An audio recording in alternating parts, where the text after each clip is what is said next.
नमस्कार, मैं सुमंत। इस वीडियो में हम पढ़ेंगे मौद्रिक नीति, मॉनेटरी पॉलिसी के बारे में। मॉनेटरी पॉलिसी क्या होती है, इसके टूल्स कितने तरह के होते हैं, क्वांटिटेटिव क्वालिटेटिव टूल्स दोनों के बारे में पढ़ेंगे। हम भी पढ़ेंगे कि आरबीआई का फंक्शन गवर्नमेंट के रिस्पेक्ट में क्या होता है और कमर्शियल बैंक के रिस्पेक्ट में क्या होता है।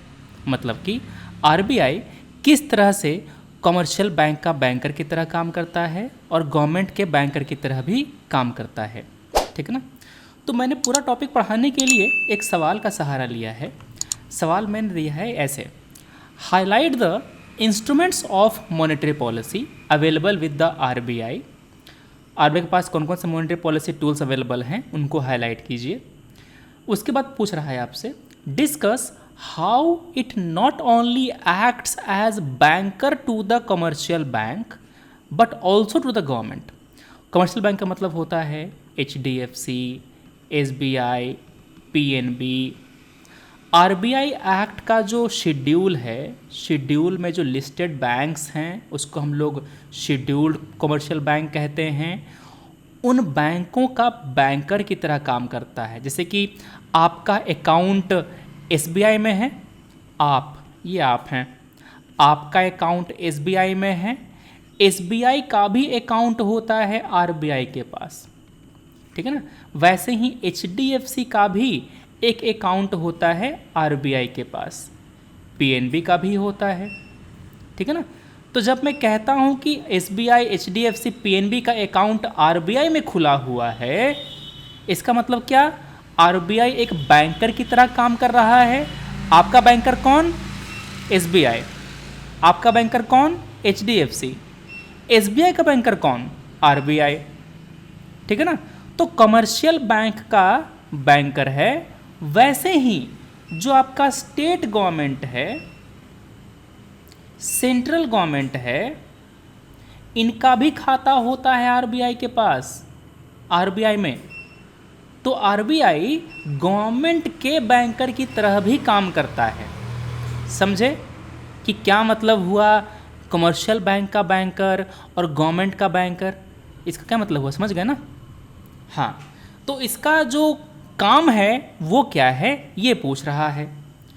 तो अगर मैं इस क्वेश्चन का स्ट्रक्चर बनाऊं तो मैं क्या लिखूंगा अपने आंसर में? मैं ये लिखूंगा, सबसे पहले मैं मॉनेटरी पॉलिसी को डिफाइन कर दूंगा इंट्रो में। ठीक है ना। मैं इंट्रो में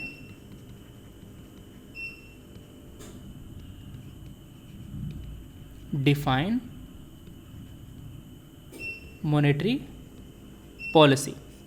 उसके बाद आप ये बताएंगे कि मॉनेटरी पॉलिसी का जो गोल है वो अचीव करने के लिए आरबीआई के पास दो तरह के इंस्ट्रूमेंट हैं। कौन कौन से इंस्ट्रूमेंट हैं? क्वांटिटेटिव टूल्स और qualitative tools. Quantitative and qualitative. जब मनी की क्वांटिटी को कंट्रोल किया जाता है तो उसके लिए क्वांटिटेटिव टूल इस्तेमाल करते हैं, मगर जब मनी की क्वालिटी को कंट्रोल किया जाता है उसके लिए क्वालिटेटिव टूल्स आरबीआई इस्तेमाल करता है। आप इन दोनों टूल्स को लिख देंगे कि क्वांटिटेटिव टूल्स में आपका CRR, SLR, बैंक रेट, ये सब आता है। ठीक है ना। जो क्वालिटेटिव टूल्स है इसमें आपका डायरेक्ट एक्शन, मोरल सुएशन, ये सब आता है। अभी हम पूरा चर्चा करेंगे डिटेल में इसको। तो आपने क्या किया? आपने अपने आंसर की बॉडी में आपने इन दोनों टूल्स का चर्चा कर दिया। वही आपसे पूछ रहा था, highlight the instrument of monetary policy. इनकी चर्चा करने के बाद आप ये बताएंगे कि how RBI acts as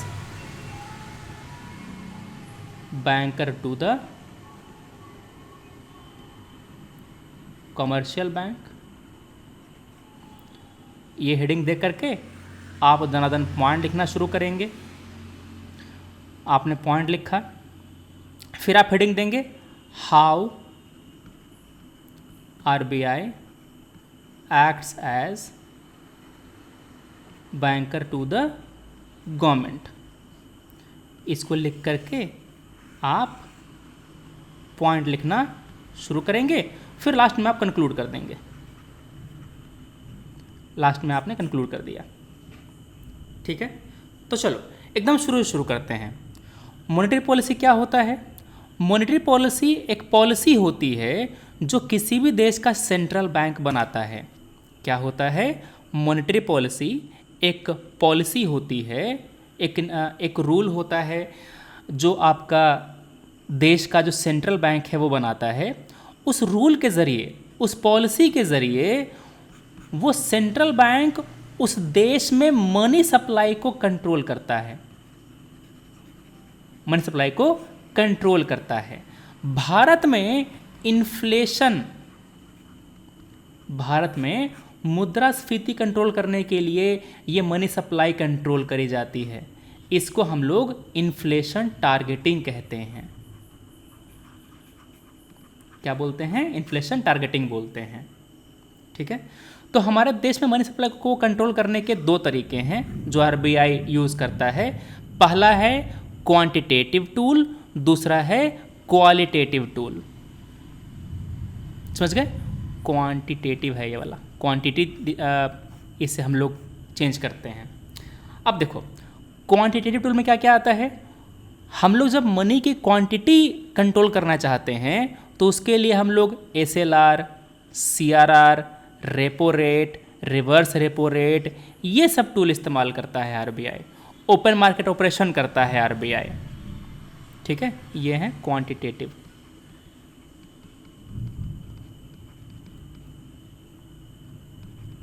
quantitative, ठीक है ना। अब इस क्वेश्चन में आपको जो टूल्स मेंशन करने हैं आपको उतना एलिबोरेट करके नहीं लिखना है, आपको बस शॉर्ट में लिखना है कि what do you mean by SLR, what do you mean by CRR. जैसे कि एसएलआर किसी भी बैंक के net demand and time liability का वो परसेंटेज है जो वो बैंक अपने पास मैनेज करता है, ठीक है ना, विद द बैंक। जो पैसा बैंक एसएलआर के रूप में मैनेज करता है ना, रखता है, वो बैंक अपने पास रखता है। मगर सीआरआर के लिए जो पैसा रखता है, फॉर एग्जांपल आरबीआई ने बोला कि 4% सीआरआर होगा, मतलब कि बैंक अपने net demand and time liability का 4% आरबीआई के पास जाके जमा करेगा, आरबीआई के पास जाके जमा करेगा। सीआरआर आरबीआई के पास मेंटेन किया जाता है, एसएलआर बैंक अपने पास मेंटेन करता है। एसएलआर को मेंटेन करने के लिए वो कैश रख सकता है, वो गवर्नमेंट सिक्योरिटी रख सकता है, समझ गए, गोल्ड रख सकता है। मगर सीआरआर कैश में मेंटेन किया जाता है, ठीक है ना। जो आपका सीआरआर है वो सबसे लिक्विड होता है, इसलिए उसको कैश में मेंटेन किया जाता है, वो भी आरबीआई के पास। अब क्या है repo rate, reverse repo rate? Repo rate और रिवर्स रेपो रेट तब यूज़ किया जाता है जब बैंक या तो आरबीआई से लोन लेगा शॉर्ट टर्म के लिए, या तो आरबीआई बैंक से लेगा शॉर्ट टर्म के लिए। समझ गए? क्या समझे? Repo rate, reverse repo rate तब अप्लाई होता है जब बैंक और आरबीआई के बीच में ट्रांजैक्शन होता है, लोन का लेन देन होता है शॉर्ट टर्म के लिए, तब ये वाला रेपो रेट और रिवर्स रेपो रेट लगाया जाता है, ठीक है। दूसरा होता है ओपन मार्केट ऑपरेशन। ये क्या होता है? कभी कभी आरबीआई चाहता है कि मैं मार्केट में मनी सप्लाई कम कर दूं, तो आरबीआई बैंकों को गवर्नमेंट सिक्योरिटी बेचता है, ठीक है ना। आरबीआई ने गवर्नमेंट सिक्योरिटी बेच दी एसबीआई को, तो क्या किया एसबीआई ने? एसबीआई ने बदले में रुपया दिया आरबीआई को। क्या दिया? रुपया दिया। तो रुपया एक तरह से मार्केट से निकल करके आरबीआई के पास जा रहा है। इसका मतलब क्या है? इसका मतलब ये है कि मनी सप्लाई घट रहा है। Money supply is declining, falling. Why? क्योंकि मार्केट से रुपया निकल करके आरबीआई के खजाने में जा रहा है। अगर आरबीआई मनी सप्लाई बढ़ाना चाहता तो क्या करेगा?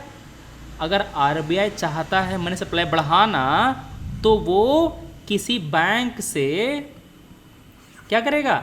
सिक्योरिटी को खरीद लेगा, है ना? तो क्या होगा? आरबीआई उसके लिए पैसा पे करेगा। पैसा पे किया तो क्या हो रहा है? यहाँ पर मनी सप्लाई बढ़ रहा है। समझे? तो इस तरह से ओपन मार्केट ऑपरेशन के जरिए मनी सप्लाई को कंट्रोल किया जाता है। सेम काम होता है SLR, CRR, repo reverse repo rate के केस में भी। मान लो कि आरबीआई चाहता है कि हम मनी सप्लाई को घटा दें, क्या करेगा? वो सीआरआर को बढ़ा देगा, ठीक है ना? जो एसएलआर को बढ़ा देगा तो क्या करेगा? अगर आरबीआई ने सीआरआर बढ़ा दिया, इसका मतलब क्या? Now bank will have to set aside more rupee. मतलब पहले वो 4% रखता था, अब वो जाकर के 5% अलग कर देगा। तो पैसा मार्केट से हट गया ना। वो बैंक अब अपने एनडीटीएल का 5% जाकर जमा करेगा आरबीआई के पास। मतलब कि अब एसबीआई, एचडीएफसी के पास कम पैसा है लोन में घुमाने के लिए। समझे? तो इस तरह से मनी का सप्लाई कंट्रोल करता है आरबीआई इन सब टूल्स के जरिए। वैसा ही एक स्कीम है मार्केट स्पेकुलेशन स्कीम, जहां पर शॉर्ट टर्म गवर्नमेंट सिक्योरिटी की खरीद बिक्री होती है, ट्रेजरी बिल की खरीद बिक्री होती है। समझे? तो ये हो गया आपका क्या? Quantitative tool. दूसरा है क्वालिटेटिव टूल, मतलब जहां पर मनी का क्वालिटी कंट्रोल करते हैं। क्वालिटी का मतलब ये है कि वो पैसा किनके पास जा रहा है। अगर आरबीआई चाहता है कि वो पैसा फार्मर के पास जाए तो बैंकों को इंसेंटिवाइज कर सकता है कि आप फार्मर को ज़्यादा लोन दीजिए, आप स्टूडेंट को ज़्यादा लोन दीजिए। इसको हम कहते हैं मोरल सुएजन, है ना? उसको भावनात्मक रूप से उसको एक तरह से प्रेशराइज करता है बैंकों की, ए जरा से उसको लोन दे दो ना, उसको ज़रूरत है हमारे इकोनॉमी को बूस्ट करने के लिए।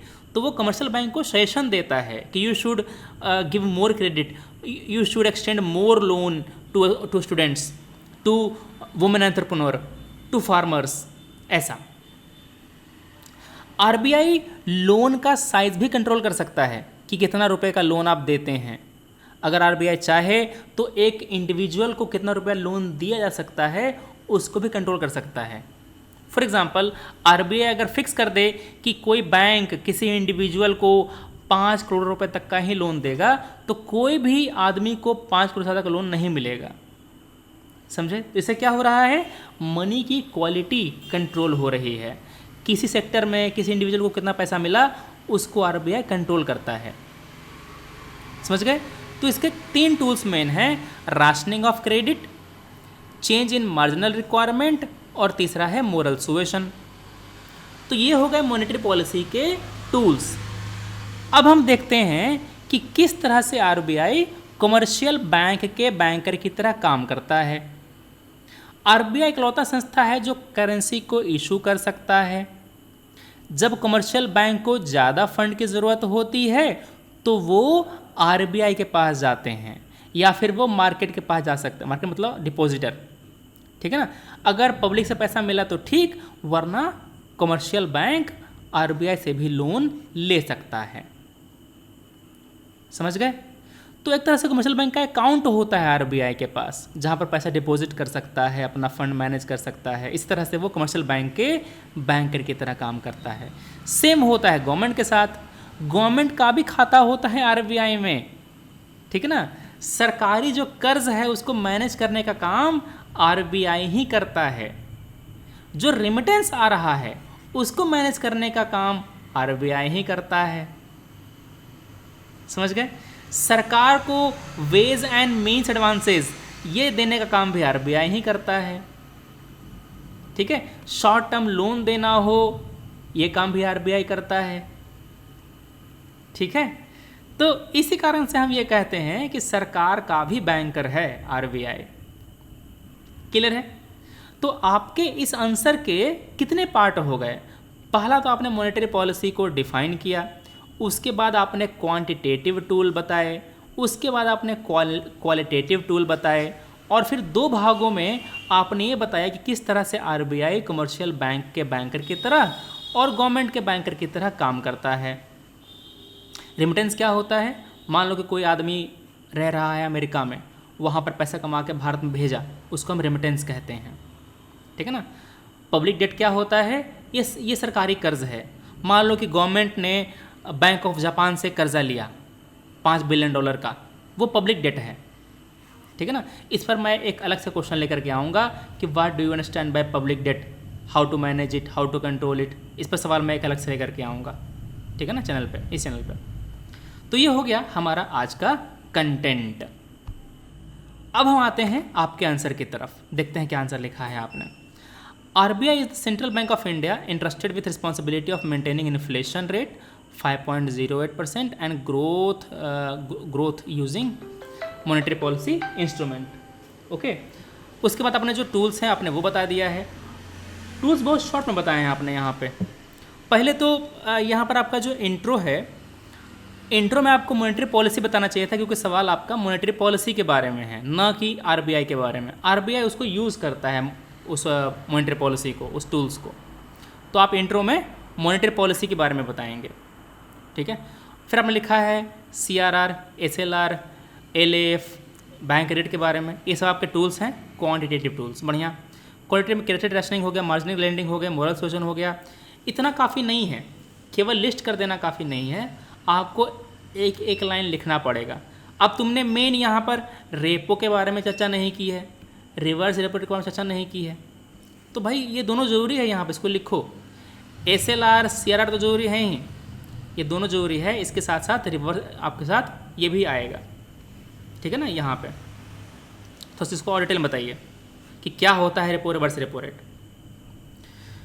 दूसरा है how it act as banker to commercial bankers, maintain deposit account of the bank, शानदार। Settle inter bank transaction.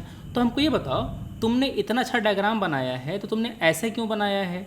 तुम्हारे पास 3 पॉइंट हैं तो तुम ट्रायंगल बना सकते थे इस तरह से, 1 पॉइंट यहाँ, 1 पॉइंट यहाँ, 1 पॉइंट यहाँ। अब सर हमको कैसे पता कि मेरे को 3 पॉइंट ही याद आएगा?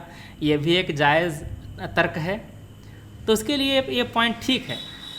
इस तरह से मतलब तुम लिख सकते हो, कोई दिक्कत नहीं है। Provide LAF intraday facility, settle inter bank transaction and maintain cash reserve, शानदार। तुमने यहाँ पर 3 पॉइंट लिखे हैं, तीनों पॉइंट बढ़िया हैं, वैलिड पॉइंट हैं। Banker to government, grant short term loan and credit, managing public debt, बढ़िया। Manages account of the government, ठीक है। यहाँ पर एक पॉइंट और ऐड करो कि वेज एंड मीन्स एडवांसेस, ठीक है ना, ये भी देता है उनको। तुम्हारे 4 पॉइंट हो जाएंगे। मान लो कि ये सवाल आपका 10 नंबर का था, ठीक है, तो मैं 5 नंबर डिवाइड करूँगा इस पोर्शन के लिए, और मैं 5 नंबर दूंगा पॉइंट जिसकी डिवाइड करूँगा इसके लिए। अब इस 5 नंबर में से, इस 5 में से मैं आपको यहाँ पर 1.75 मार्क्स दूंगा इस पोर्शन में, क्योंकि आपने बहुत कम डिटेल रखा है यहाँ पे। और इस पोर्शन के लिए मैं आपको करीब 1.75 ही मार्क्स दूंगा, या फिर 2 नंबर दूंगा तो थोड़ा ज़्यादा हो जाएगा, इसको कम कर लो, इसको 1.5 कर लो, 1.75, क्योंकि मैं 4 नंबर मैं बहुत अच्छे आंसर को देता हूँ 10 में से, ठीक है। तो यहाँ पर आपका हो गया 3.25 नंबर, ठीक है। तो आपको मैं इसमें 3.25 से लेकर के 3.5 मार्क्स के बीच में मैं दूंगा इस आंसर में, क्योंकि आपका यहाँ पर इंट्रो ठीक नहीं था, इसलिए मैंने यहाँ पर नंबर काटे हैं आपके 1.5 में, मतलब इसमें से 0.25 काटा है मैंने, ठीक है। तो एवरेज आंसर आपका होगा तो आपको 3 नंबर मिल जाएगा। उससे अगर हल्का सा अच्छा है तो आपको 3.5 नंबर मिलेगा। अगर आपका आंसर बहुत अच्छा है तो आपको 4 नंबर मिलेगा, ठीक है। आरबीआई के पास मौद्रिक नीति के कई साधन हैं, इसमें repo, reverse repo rate, cash reserve अनुपात, सामयिक तरलता अनुपात और ओपन मार्केट ऑपरेशन शामिल हैं। ये साधन आरबीआई को वाणिज्यिक बैंकों और सरकार दोनों के लिए सक्षम बनाते हैं, ठीक है। अरे ऐसा, हाँ, इसको डिटेल में लिखना है